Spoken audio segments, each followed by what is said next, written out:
For decades, China's economy felt like this unstoppable force, right? Just constant, mind-blowing growth. But lately, things are starting to feel a little shaky.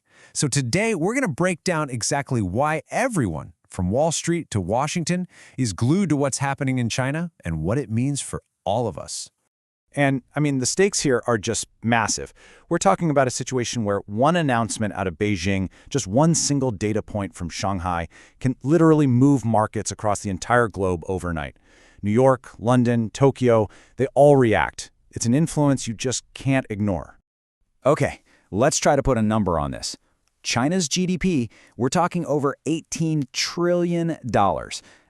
That's a number so big it's almost hard to picture, but just think about it. That's a massive piece of the entire world's economic pie.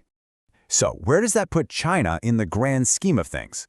Well, the U.S. is still at the top spot, but China is firmly, without a doubt, number 2. And it's not even close.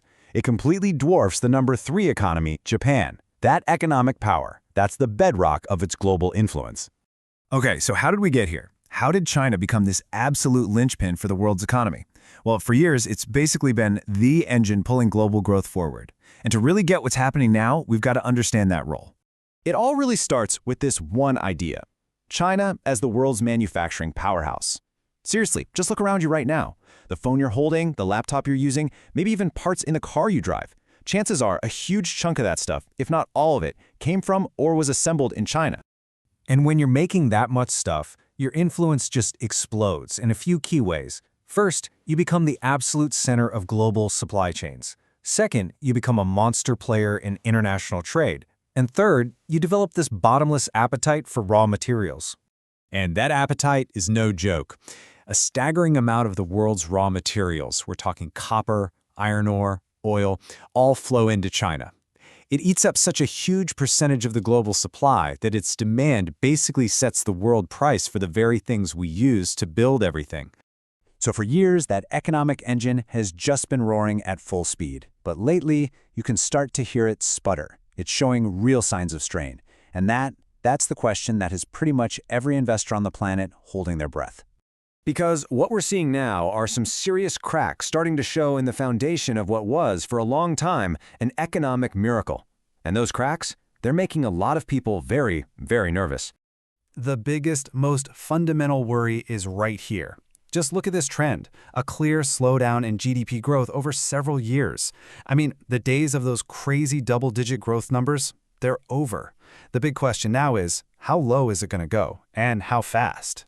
And right at the heart of this slowdown is a huge crisis in a sector that honestly used to look invincible, the property market. For decades, it was just fueled by easy money and speculation, building, building, building. Well, that giant bubble is starting to pop, and it's a real threat to their entire financial system. And if you want to make that threat feel real, just look at this number. Over $300 billion. That's how much debt just one of China's big property developers, Evergrande, had when it went under. And believe me, that's just one piece of a much, much bigger debt puzzle. But it's not just about property. Oh no! Investors are also looking at this mountain of debt piled up by other companies and even local governments. You throw in a global trade slowdown that's hurting their exports, and you've basically got a perfect storm brewing. Now, Beijing is definitely trying to manage all this, but it's a really tricky balancing act. Right. So you might be thinking, okay, that sounds bad for China, but why does it matter to me? Well, these aren't just China's problems anymore. In the world we live in, a problem there sends ripples, sometimes tidal waves, everywhere else. Let me give you a couple of really clear examples.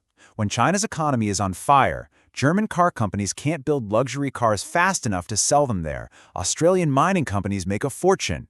But when China's economy slows down, suddenly German factory orders dry up. Australian mining stocks, they crater. It's a direct link. What happens there is felt here.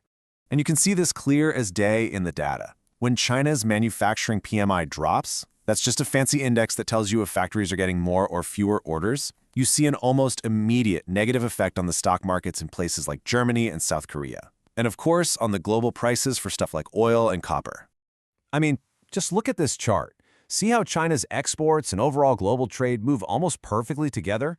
The takeaway here is so simple but so important. When China's trade sneezes, the whole world catches a cold. So this brings us to the really scary part, the what-if scenarios that keep people in finance and government up at night. What happens if this slowdown gets worse? How could that problem spread? What would that shockwave actually look like? Well, here's a pretty plausible chain reaction. It could start with more property companies failing in China. That makes Chinese banks nervous, so they stop lending. That nervousness spreads to global banks, who also start pulling back. Suddenly, emerging markets that depend on China for business are in deep trouble. You put all that together, and you've got a recipe for a global recession.